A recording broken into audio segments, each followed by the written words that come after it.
Hi friends, எல்லாருக்கும் வணக்கம். எல்லாரும் எப்படி இருக்கீங்க? நல்லா இருக்கீங்களா? Welcome to Shakthi Saravana YouTube channel. ஆஷாட நவராத்திரியோட 6வது நாள் வியாழக்கிழமைங்க. இப்போ வந்து பூஜை ரூம்லாம் நல்லா க்ளீன் பண்ணிவிட்டு உருளையில் பூ போட்டு எடுத்து வச்சுட்டு இப்போ நிலவாசலில் குபேர தீபம் ஏற்றுறதுக்காக ஒரு பிளேட்டுக்கு மேலே பச்சரிசி, அந்த பச்சரிசிக்கு மேலே ரூபாய் 5 நாணயம், அந்த ரூபாய் 5 நாணயத்திற்கு மேலே அகல் தீபம் வச்சுட்டு, எனக்கு வந்து பச்சை கலர் திரி கிடைக்கலைங்க, வாங்கிட்டு வரணும் நான். அதனால் சிவப்பு கலர் திரியை போட்டு ஏற்றிட்டு அதில் வந்து கல்கண்டு போட்டு ஒரு பிஞ்ச் அளவுக்கு ஜவ்வாது பவுட்ரு போட்டு தீபம் ஏற்றிக்கணுங்க. இந்த தீபத்தெல்லாம் ரெடி பண்ணிவிட்டு முதல்ல வந்து நிலவாசலில் அந்த தீபத்தை ஏற்றிட்டு நம்மளுடைய குலதெய்வத்தையும் நம்மளுடைய இஷ்ட தெய்வத்தையும் மகாலட்சுமி தாயாரையும் வீட்டுக்கு சந்தோஷமாக வராகி அன்னையும் சேர்த்து சந்தோஷமாக வீட்டுக்கு அழைக்கிறதுக்காக தீபம் ஏற்றி வழிபாடு செஞ்சுக்கணுங்க. எப்பவுமே நிலவாசலில் குபேர தீபம் ஏற்றலாமா அப்படின்றது நிறைய பேருக்கு ஒரு டவுட் இருக்குது. தாராளமாக வந்து நிலவாசலில் தீபம் ஏற்றலாங்க. வடக்கு திசை நோக்கி இந்த தீபம் எரியிற மாதிரி நம்ம வச்சுட்டு, இன்னொரு முக்கியமான விஷயம், நம்ம இந்த தீபம் ஏற்றி வச்சுட்டு போகிறோன்னா நம்ம பூஜை அறையில் போயிட்டு பூஜையெல்லாம் பண்ணி முடிஞ்சிட்டு வர வரைக்கும் இந்த தீபம் எரிஞ்சிட்டு இருக்கணுங்க. அதுக்கேற்ற மாதிரி திரி போட்டு கொஞ்சம் எண்ணெய் நிறைய விட்டு நம்ம ரெடி பண்ணி வச்சுட்டு போனோங்க. இப்போ ஏற்றி வச்சுட்டு குலதெய்வத்தையும், ஏன்னா நிலவாசலில் குலதெய்வமும் மகாலட்சுமி தாயாரும் இருப்பாங்க அப்படின்னு சொல்லுவாங்க. அவங்கள சந்தோஷமாக வீட்டுக்கு கிடைக்கணுங்க. இப்போ நிலவாசலில் தீபம் ஏற்றிட்டு பூஜை அறையில் இருக்கிற எல்லா தீபத்தையும் ஏற்றிட்டு அதுக்கப்புறமா அபிஷேகம் பண்ணுறதுக்காக நான் ஆரம்பிச்சிருக்கிறேங்க. அபிஷேகம் பண்ணுறதுக்கு முன்னாடி தேவையான பொருட்களை எல்லாம் நம்ம பக்கத்தில் எடுத்து வச்சுக்கணும். கூடுமான வரைக்கும் நம்ம வந்து எந்திரிக்காமல் வந்து அபிஷேகம் பண்ணுறது ரொம்ப ரொம்ப நல்லதுங்க.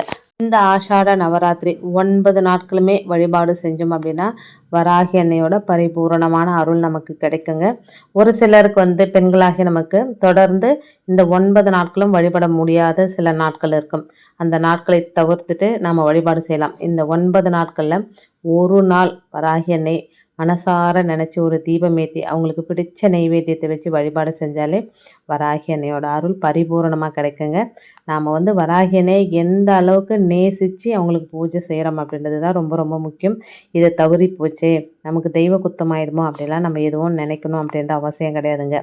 அன்னை ராஜராஜேஸ்வரியோட போர்படை தளபதியாக விளங்கிய வராகி அன்னை ராஜராஜ சோழன் போன்ற ஒரு சில அரசரால் மட்டுமே வழிபட்டு வந்த தெய்வம் அவங்க. ஆனால் இப்போது இது பலரோட இஷ்ட தெய்வமாகவும் கஷ்டம் அப்படின்னு முறையிட்டவங்களுக்கு ஓடி வந்து அருள் செய்யும் விசேஷமான தெய்வமாகவும் இருந்து வராங்க வராகி அன்னை.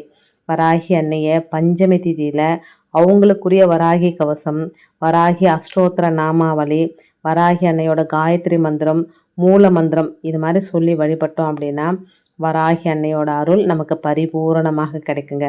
சப்த கன்னிகளில் ஒருத்தரான வராகி பராசக்தியோட அம்சமாகவும் மகாவிஷ்ணுவின் வராக அவதாரத்தோட பெண் வடிவமாகவும் போற்றப்படுறாங்க.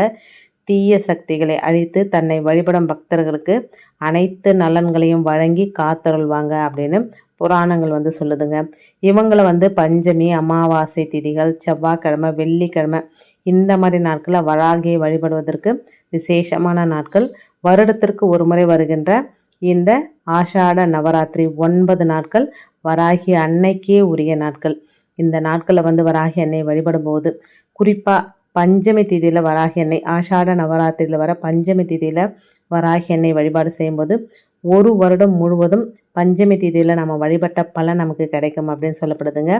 வராகி வழிபாட்டுக்குரிய ஆஷாட நவராத்திரி, தேய்பிரை பஞ்சமி, வளர்பிறை பஞ்சமி ஆகிய நாட்களில் வராகியோட கவசத்தை படித்து வழிபட்டோம் அப்படின்னா அன்னையோட அருள் பரிபூரணமாக கிடைக்குங்க. வேண்டிய வரங்கள் கிடைக்குங்க. கஷ்டங்கள் அனைத்தும் தீருங்க.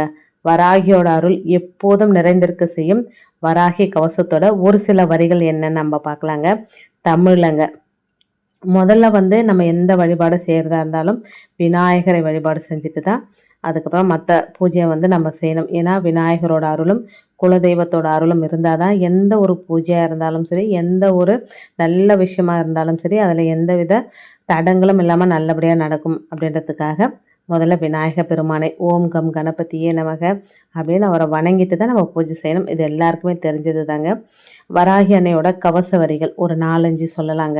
வராகி சரணம், வார்த்தாளி சரணம், வராக முகம் கொண்டு வையகம் காக்க வந்தவளே சரணம், ஓம்காரி சரணம், ரிம்காரி சரணம், சரணம் சரணம் வராகி தாயே சரணம், நவகோண சக்கரத்தில் நின்று நானிலம் காக்க வந்தவளே மகாவாராகியே சரணம் சரணம் அம்மா, பஞ்சமி நாயகியாய் பிரபஞ்சம் ஆள வந்தவளே, தஞ்ச முந்தன் மலரடியே சரணம் சரணம் அம்மா அப்படின்னு வராகி அன்னையோட கவசம் தமிழ்லே வருதுங்க. நீங்கள் யூடியூப்பில் போட்டாலும் வரும், இல்லை கூகுளில் சர்ச் பண்ணாலும் வரும். அதை இந்த ஆஷாட நவராத்திரியில் ஒரு தரமாவது படிக்கலாங்க. ஈஸியாக வந்து தமிழே இருக்குது அப்படின்றதுனால எல்லாராலையுமே படிக்க முடியுங்க. ஒரு தரம் இந்த ஆஷாட நவராத்திரியில் வாய்ப்பு கிடைச்சதுன்னா அந்த மந்திரத்தை சொல்லுங்கள். வராகி அன்னையோட வஜ்ர கோஷத்தை சொல்லுங்கள். வராகி அன்னைக்கே உரிய இந்த 12 திருநாமங்கள் தொடர்ந்து சொல்லணுங்க. இந்த 9 நாட்களுமே அன்னையோட அந்த 12 திருநாமங்களை சொல்லி ஒரு 5 தரம் காலை மாலை 2 தரமே விளக்கேற்றி வழிபாடு செய்வோம் இல்லைங்களா. எந்த மந்திரம் தெரியுதோ இல்லையோ வராகி அன்னையோட இந்த 12 திருநாமங்களை சொல்லி வழிபாடு செஞ்சுட்டு வந்தாலே வராகி அன்னையோட அருள் நமக்கு கிடைக்குங்க.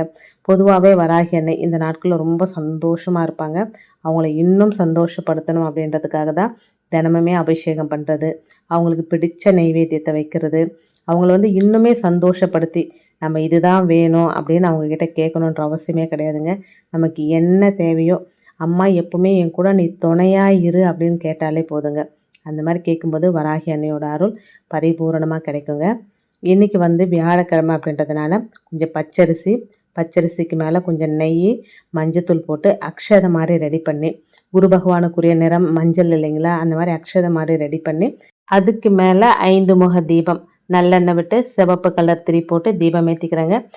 5 ரூபாய் நாணயம் கண்டிப்பாக வைக்கணும். 5 அப்படின்றது குபேரருக்குரிய எண், அதோடு சேர்த்து வராகி அன்னைக்குரிய எண் 5ங்க. அந்த 5 ரூபாய் நாணயத்தை அந்த அட்சதைக்கு மேலே வச்சு பூக்களால் அலங்காரம் பண்ணிவிட்டு ஒரு 5 முக தீபம், ஒரு தீபம் கூட ஏற்றிக்கலாங்க. பஞ்சமி தேதியில் நம்ம 5 முக தீபம் ஏற்றுவோம். இருந்தாலும் நான் வராகி அன்னைக்கு தீப வழிபாடு செய்யணும் அப்படின்னா 5 முக தீபமே தொடர்ந்து ஏற்றிக்கிட்டு வரேங்க. 5 வந்து சிவப்பு கலர் திரி போட்டு அதில் கல்கண்டு, இன்றைக்கி வியாழக்கிழமை அப்படின்றதுனால கல்கண்டு அந்த எண்ணெய்க்குள்ளே போட்டுக்கிறேன். ஒரு பிஞ்சு ஜவ்வாது பவுடரும் போட்டுட்டு தீபம் ஏற்றி வராகி அன்னைக்குரிய மந்திரங்கள் சொல்லி வழிபாடு செஞ்சுக்கிறேங்க. ஒரு சிலர் கேட்குறாங்க, இந்த ஆஷாட நவராத்திரி முழுவதுமே வந்து அபிஷேகம் செஞ்சு கம்பல்சரி செய்யணுமா அப்படின்னு சொல்லி. கம்பல்சரி செய்யணும் அப்படின்ற அவசியம் கிடையாது. உங்களுக்கு நேரம் இருக்குது அப்படின்னா கண்டிப்பாக வந்து அபிஷேகம் செஞ்சுக்கலாம். செய்ய முடியாதவங்க நீங்கள் 2 நாளைக்கு ஒரு தரம் பஞ்சமி, அஷ்டமி இந்த மாதிரி நாட்களில், வெள்ளிக்கிழமை இந்த மாதிரி நாட்களையும் அபிஷேகம் பண்ணிக்கலாங்க. இப்போது குபேரருக்குரிய தீபம், குபேரருக்குரிய எண் 5, கொஞ்சம் பச்சரிசி ஒரு சின்ன தட்டில் அதுக்கு மேலே 5 ரூபாய் நாணயம் வச்சு குபேர தீபம் ஏற்றிக்கிறேங்க. குபேர தீபம் ஏற்றிட்டு குபேர பகவானையும் மகாலட்சுமி தாயாரையும் வராகி அன்னையும் மனசார நம்மளுடைய வேண்டுதலை நம்ம வச்சுக்கலாங்க. இன்றைக்கி வந்து வெத்தலைப்பாக்கு, வாழைப்பழம், இன்றைக்கி வியாழக்கிழமை அப்படின்றதுனால ஒரு குண்டு மஞ்சளும் வச்சுருக்கேங்க. வச்சுட்டு குபேரருக்கு ரொம்ப பிடிச்சது அவல் பாயாசம் அது வச்சுருக்கிறேன். வராகி அன்னைக்கு ரொம்ப பிடிச்சது அப்படின்னா பானகம், டெய்லியுமே பானகம் வச்சிடுறேங்க. பானகம் வைக்கிறது வராகி அன்னைக்கு. நம்ம எந்த நெய்வேத்தியம் வைக்கலனாலும் ஒரு வெத்தலை பாக்கம், ஒரு பானகம் வச்சாலே வராகி அன்னைக்கு ரொம்ப பிடிக்கும். மாதுளம்பழம், இதுதான் இன்றைக்கி நெய்வேத்தியம். ரொம்ப எளிமையான நெய்வேத்தியம், எளிமையான வழிபாடுங்க. ஒரு லெமனும் வந்து வராகி அன்னை பாதத்தில் வச்சிடுறேங்க. ஏன்னா எப்பயுமே வந்து வியாழக்கிழமையில் எலுமிச்சையை 2ஆக கட் பண்ணி ஒரு பக்கம் மஞ்சள் குங்குமம் வச்சு நிலவாசலில் வைப்பேன். அது வந்து வராகி அன்னை பாதத்தில் வச்சுட்டு, வராகி அன்னை இல்லைங்க, எந்த தெய்வத்தோட பாதத்தில் வச்சுட்டு பூஜையெல்லாம் பண்ணி முடிச்சுட்டு அதுக்கப்புறம் அதை 2ஆக கட் பண்ணி நம்ம நிலவாசலில் வைக்கும்போது அந்த வராகி அன்னையே நமக்கு காவலாக வந்திருப்பாங்க அப்படின்றது நம்பிக்கைங்க. குபேர பானை வச்சுருக்கிறேன், அதோடு வந்து குபேர எந்திரமும் வச்சுருக்குறேங்க. ஒரு நெல்லிக்காய், குபேரருக்கு ரொம்ப பிடிச்சது ஒரு நெல்லிக்காய், அதையும் வச்சுருக்கேங்க. இன்றைக்கி ரொம்ப எளிமையாக குபேரரையும் வராகி அன்னையும் நான் வழிபாடு செஞ்சுக்கிறேங்க. ஒரே ஒரு சிவப்பு சங்குப்பூ, ப்ளூ கலரில் ஒரு சங்குப்பூ, நீல கலர் சங்குப்பூ அப்படி வந்து வராகி அன்னைக்கு ரொம்ப பிடிக்கும். நீல கலர் இல்லைங்க, வெள்ளை கலர் சங்குப்பூ. இன்னொரு முக்கியமான விஷயம், இந்த சங்குப்பூவை வராகி அன்னைக்கு மட்டுமே தான் வச்சு வழிபடணுமாங்க. மற்ற தெய்வங்களுக்கு இந்த சங்குப்பூ வைக்கக்கூடாது அப்படின்னு சொல்கிறாங்க. அது எந்த அளவுக்கு உண்மைன்னு எனக்கு தெரியல. உங்களுக்கு யாராவது தெரிஞ்சால் எனக்கு வந்து சொல்லுங்கள். அதே மாதிரி குபேரரையும் அந்த குபேர பானையில் இருக்கிற காசை குபேரரோட மந்திரத்தை சொல்லி அதை வந்து ஏன்னா அந்த சில்லறையோட சவுண்டு குபேரருக்கு ரொம்ப பிடிக்குங்க. அந்த சவுண்டு சொல்லி ஓம் குபேராய நமக, ஓம் லக்ஷ்மி குபேராய நமக அப்படின்ற மந்திரத்தை சொல்லி 5 தரம், 27 தரம், 108 தரம், எத்தனை தரம் நம்மளால் முடியுமோ அத்தனை தரம் சொல்லி என்னுடைய வழிபாடு இன்றைக்கி குபேர வழிபாடும் சரி, வராகி அன்னை வழிபாடும் சரி நல்லபடியாக பண்ணி முடிச்சிட்டேங்க. வியாழக்கிழமையில், அதாவது குபேர காலம் அப்படின்னு சொல்லப்படுகிற 5 மணிலிருந்து 8 மணிக்குள்ளே ஒரு தீபம் ஏற்றி நம்ம வந்து குபேரரை ரொம்ப எளிமையான முறையில் வழிபாடு செஞ்சோம் அப்படின்னா வீட்டில் செல்வம் பெருகும் அப்படின்றது நம்ம எல்லாருக்குமே தெரிஞ்ச விஷயங்க. வீட்டில் செல்வம் பெருகணுமா, இருக்கிற செல்வம் பாதுகாக்கப்படணுமா, அதுக்கு வந்து வியாழக்கிழமை விளக்கு பூஜை அவசியங்க. ஏன்னா குபேரர் வந்து செல்வத்தை பாதுகாத்து அந்த செல்வத்தை இரட்டிப்பாக்குவதில் முக்கியமான கடவுள் குபேரருங்க. செல்வ கடவுளாக குபேரருக்கு நம்ம விளக்கேத்தி பூஜை செஞ்சு அவருக்கு பிடிச்ச நெய்வேத்தியத்தை வச்சு நம்ம வழிபட்டோம் அப்படின்னா நம்மளுடைய செல்வத்தை பாதுகாத்து அந்த செல்வத்தை 2 மடங்காக பாதுகாத்து வளமாக்குவார் அப்படின்றதும் நம்பிக்கைங்க. லக்ஷ்மி குபேர விளக்கு பூஜை செஞ்சு வியாழந்தோறும் குபேர பகவானை வழிபட்டோம் அப்படின்னா நம்ம வீட்டில் செல்வம் தொடர்பான மாற்றங்களை கண்கூடாக பார்க்கலாங்க. ரொம்ப எளிமையான முறையில் வழிபாடு செஞ்சாலே போதுங்க. இதுக்காக ரொம்ப நம்ம செலவு பண்ணணும் அப்படின்ற எந்த ஒரு அவசியமும் கிடையாதுங்க. நீங்கள் அவல் பாயசம் செய்யலைனா கூட பரவாயில்ல, சர்க்கரை நிறைய போட்டு இல்லைனா கல்கண்டு நிறைய போட்டு ஏலக்காய் தட்டி போட்டு ஒரு பால் வச்சா கூட போதுங்க. ரொம்ப எளிமையான முறையில் குபேர வழிபாடும் வராகி அன்னை வழிபாடும் செஞ்சு என்னுடைய பூஜையை வந்து இன்றைக்கி நிறைவு செஞ்சுக்கிட்டேங்க. நம்ம இந்த பூஜையெல்லாம் செஞ்சு முடிகிற வரைக்கும் நிலவாசலில் தீபம் எரிஞ்சிட்டு இருக்கணுங்க. அது ரொம்ப ரொம்ப முக்கியம். நிலவாசலில் அழகாக தீபம் எரிஞ்சிட்ருக்கு. இங்கே பாருங்கள், பெருமாளையும் மகாலட்சுமி தாயாரையும் எவ்வளோ அழகாக இருக்கிறாங்க அப்படின்னு சொல்லி ரொம்ப நிறைவாக இருந்ததுங்க. வீடியோ பிடிச்சிருந்தா ஒரு லைக் பண்ணுங்கள். தேங்க்ஸ் ஃபார் வாட்சிங்.